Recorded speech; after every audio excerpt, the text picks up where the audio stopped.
Halo Sinekrip, bertemu lagi bersama saya Indra dan Audrey. kali ini kita akan mereview film horor ya. Iya.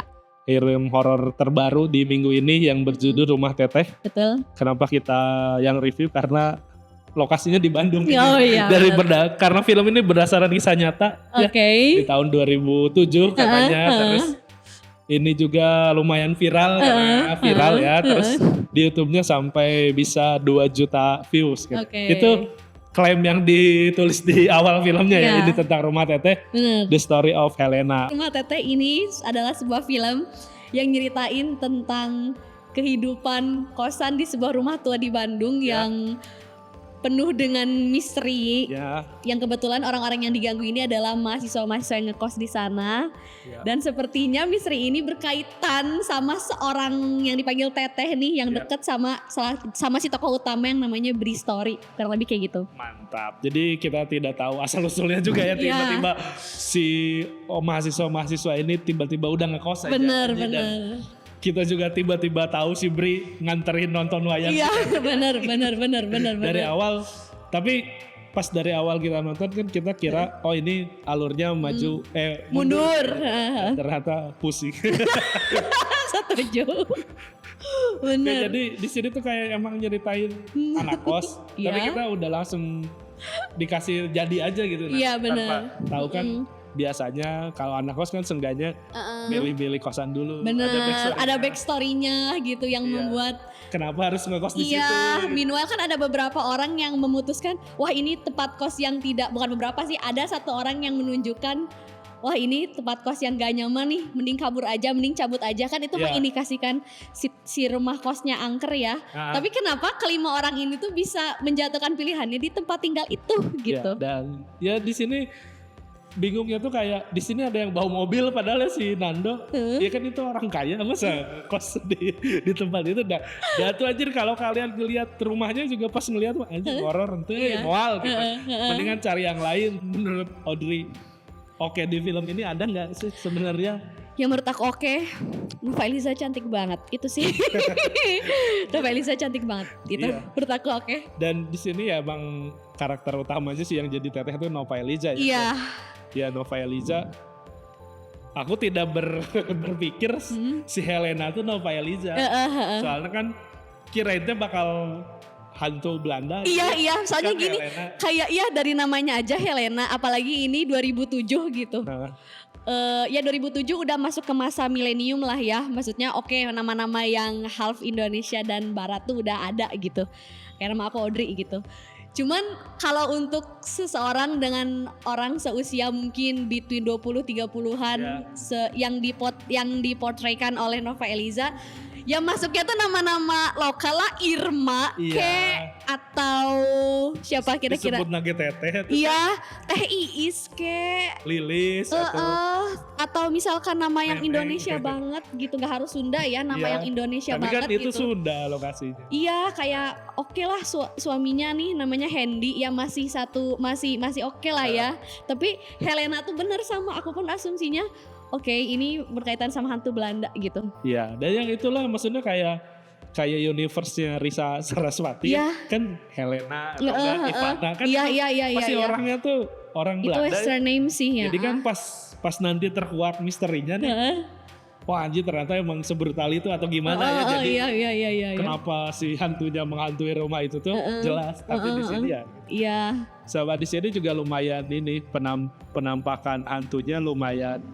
Selain si Teteh ya, lumayan oke gitu. Iya. Ada adegan yang gelas. Iya, yang gelas itu. Itu kan lumayan. Terus sama yang kepala buntung. Iya, kepala buntung itu juga oke sih, tapi selain itu nyanaun. Sama ini sih, waktu kan pembuka, jujur aku nonton film ini dalam keadaan nggak baca sinopsisnya, nggak nonton trailernya. Jadi aku bener-bener datang ke bioskop dengan pengalaman, dengan otak yang kosong, dengan aku nggak tahu nih ceritanya kayak gimana kan. Dengan pasti banyak di antara kita kan ya yang kalau nonton bioskop tuh nggak nonton trailer dulu, kayak mungkin mendapatkan gambaran dari judul aja kayak Rumah Teteh The Story of Helena, ya gambaran aku ini mungkin rumah hantu di Bandung atau di daerah Tatar Sunda, Story of Helena, dan itu pasti melibatkan tokoh hantu Belanda di dalamnya. Terus kan disuguhkan pertama tuh dengan nonton wayang. Nah, Aku tuh kiranya tuh udah apa ya? Oh ini mungkin cerita saat KKN kali ya karena ada di desa. nah gitu ya. Ternyata enggak. Terus kayak gini loh logikanya. Kalau orang luar kota datang ke Bandung sebagai pendatang untuk kuliah gitu ya.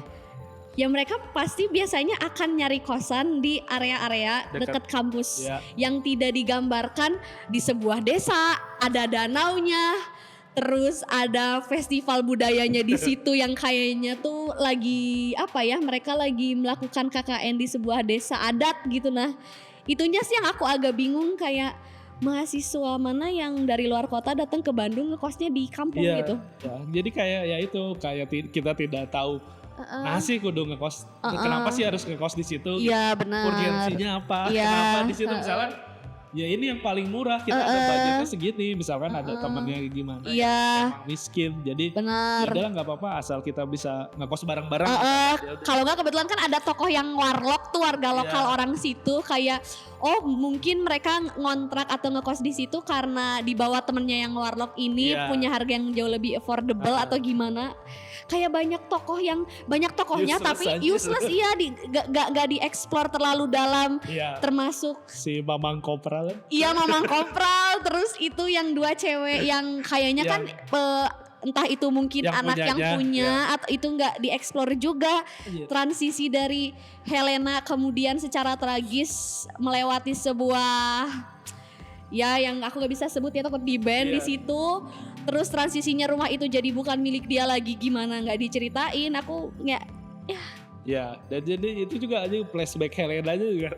iya Kampret sekali ya. iya. Kayak dulu aku suka anak-anak. Iya, tapi gini loh, aku berharap ada korelasi kan gini sesederhana gini aja, kita sendiri kan disuguhkannya dalam filmnya kenapa anak-anak kos ini digangguin tuh karena katanya mereka nggak sopan, Iya. nggak jaga tata krama. Tapi dari backstory-nya Helena nggak diceritakan alasan, kayak setidaknya adalah benang merahnya yang bikin Helena tuh gak suka sama orang yang gak sopan, yang bikin dia setelah jadi hantu pun marah sama orang yang sembarangan, Iya. kayak nggak ada gitu. Lain cerita kalau mungkin si Helena tuh mungkin sebagai hantu tuh ngamuk karena misalkan anak kosannya ada yang berselingkuh lah, sebagaimana dia dulu sakit hati. Hendi. Jadi kayak nggak tahu deh. Aku kira juga si Mang Kopralnya tuh jadi peran kunci lah, ngelihat dia yang super emo, Sundanis emo banget, kayak mungkin dia misalkan memiliki peran kunci di sana sebagai entah gimana lah ke Helena, ternyata cuman nanya doang, terus ngasih petuah yang sangat-sangat puitis mengenai jangan berkelakuan sembarangan di suatu Itu tempat. Bisa dipotong untuk potongan TikTok ya. Ya, Mbak Helena kata-kata hari ini. bukan Mang Kopral kata-kata hari ini kayak gitu. Diulangin sama si Iya, Mang Kopral iya. lagi aja. Terus yang terakhirnya juga yang dia tiba-tiba datang cuman buat ngomong kamu jangan mau dipeluk sama dia, nanti sukma kamu dibawa. Kayak Anjing, naon. how significant Tiba-tiba your dari role apa is. gitu. Oh my god. Terus ya itu kan dibuka dol sama ngetik chapter itu kan Iya. kita tuh nggak dikasih backstory si Bri penulis atau apa di kampus kayak cuma gitu. Iya. Terus apa maksud ada teater yang Iya, yang di tengah-tengah itu kan. itu teh buat apa? Kita teh kirain bakal ada jump scare atau Iya. atau teaternya kadang ada nyelipin sejarah-sejarah Helena dan Iya, nggak ada anjir. iya. Jadi itu enggak lah. Iya, terus Bingung. plot twistnya dia ternyata sudah tahu dia hantu dan terus temenan sama hantu, kayak Iya, biar bisa nulisin kehidupannya gitu. Cerita si Helenanya yang kalau kalian nonton terus dikasih backstory, anjir cerita macam apa? Hendi sudah menikah. Iya ternyata dia selingkuh dan rumahnya juga digade ya. iya digadein. Iya terus dia aja ya inilah mau Iya. terus Iya, udah. harusnya sih kalau memang misalkan ya kemarahan Helena sebagai hantu sehingga dia menghantui orang adalah dia nggak terima rumahnya digadein dan dijadiin kosan, ya at least dikasih backstory dulu, kayak memang dari dulu tuh gak ada orang yang misalkan mau ngontrak atau yang ngekos di rumah itu, tapi kemudian si 5 mahasiswa ini tuh datang ke rumah itu dengan terpaksa keterbatasan duit atau gimana, dinyaman-nyamanin datang dan bahkan day one mereka ngekos udah gak nyaman kayak gitu. Sesimpel kayak gitu aja. Sini tuh gak ada yang Enggak gitu. Tiba-tiba udah di tengah, tiba-tiba teman mereka punya kembaran gaib. Kayak iya gak sih? Terus tiba-tiba ini ada yang mau ngontrak, kos kan, satu orang. Orang tuh kiranya tuh cowok cewek ini yang Iya bener. Ada satu. Datangnya bareng berdua. bareng. Terus kayak posesif ceweknya. Iya, cewek posesif kayak, Kagak taunya. waduh ternyata, Salah. aduh ini tuh gak jelas, gak jelas itu sampai kita karakternya aja bingung anjing ini siapa gitu. Iya. Kayak itu juga kita tuh nggak tahu yang warlock tuh yang mana. Iya. Gak jelasnya. Iya benar. Dan itu juga kan scene tiba-tiba mereka yang muter-muter di jalan. Itu buat apa? Iya. Banyak kayak ditambah. Jadi kayak yang adegan muter-muter di jalan, tiba-tiba ada kepala buntung Iya kayak. itu tuh kayak dua film berbeda.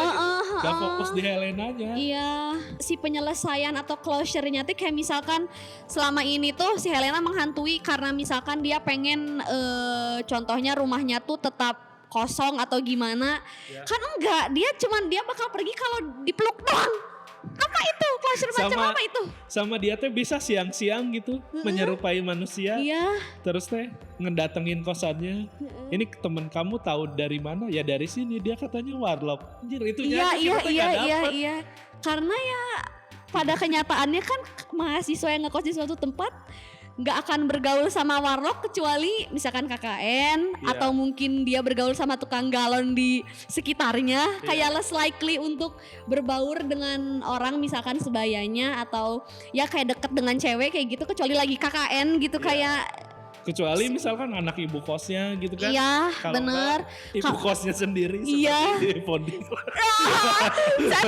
Sensor. Atau mungkin si teteh ini tuh misalkan orang yang memang orang penting di desa itu yang memang misalkan selalu berhubungan dengan. Iya kayak nyambut kayak kalian misalkan baru di sini kenalin saya ini misalkan kalau perlu apa-apa kayak gak ada gitu tiba-tiba aja.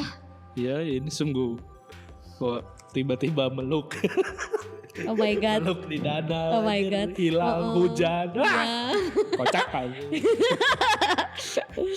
Ya ini tuh udah tahun 2025 tapi kayak ini tuh filmnya masih di tahun 2010. Iya. Ya itu aja kayak emang film lama taruh baru ada slotnya. Iya. Aja makanya di bulan ini horornya agak banyak. Iya. Karena mungkin nanti bulan puasa mah nggak bisa horor. Setannya libur. Ya. Scene ikonik ada nggak? Scene ikonik dari awal juga udah ikonik aja kayak dari dia buka lemari tiba-tiba keluar kelawar. Iya. Iya lemari lah. Lemari bukan misalkan kalau rumah masuk akal kan dari teman. Dari lemari ada kelelawar. Dari aku sih sebagai the real orang Sunda, dari semua tokoh yang menyunda-nyundakan diri mereka yang bahasa Sundanya benar cuman Padukun. Sisanya aku kayak telinga aku kayak apa ini, stop. Bahkan ininya aja kalau kalian orang Sunda nonton film ini terus pas adegan awal yang si Dalang. Iya. Nah, dia. Aduh. Ini filmnya termasuk berisik ya. Dari scoring dari awal kita terus tiba-tiba ada lagu Chrisye alun. Ya jadi soundtracknya Gadis Kretek aja. Kocak sih. Dan ada satu quote-nya si Ibri yang saya tahu Teteh itu orang baik, hantu yang baik. Kocak bre. Gak ngerti itu apa yang dipikirkan penulis skenario ini untuk menulis dialog ini anjir. Hantu yang baik ya. Dan ini tuh konsepnya udah kejadian di Ghost Rider ya. Maksudnya di film Ghost Rider kan hantu ngomong terus diceritain. Ini tuh kayak modelan gitu lagi tapi ini lebih parah sih. Lebih ngaco gitu. Mungkin ini Ghost Rider kayak masih draft ide. Langsung aja ke Cinescore ya soalnya kita juga bingung gitu. Review Rumah Teteh The Story of Teteh Uis. Kalau dari aku sih mungkin nilainya di 5. Ya di aku 4 aja. Seenggaknya itu kasihan 4 anak kos. 5 Nay. Oh 5. 4. Kan satu lagi mau warlock. Oh iya benar 4. Itu 4 saja dan dari Audrey 5. Oke mungkin buat kalian yang ingin menonton film horor yang ringan ya setelah pulang kerja. Beneran ringan sekali banget. Oh udah. Ya, udah Jadi itu. dan dia Heeh. Mamang Kopral si Mbak Dukun aja kayak Iya. ya itulah pokoknya tonton Ya. saja di Kalau bioskop. menonton ya film horor campur komedi dan action. Iya, pokoknya tonton saja. Ya. Sebenarnya yang adegan actionnya juga cukup lumayan ya. Iya Benar. sih, oh iya Ya, ya. sisanya ketutupan sama wadidaunya. Ya. Heeh. Oke, mungkin cukup sekian review dari kita berdua. Sampai jumpa di video-video review berikutnya. Bye-bye.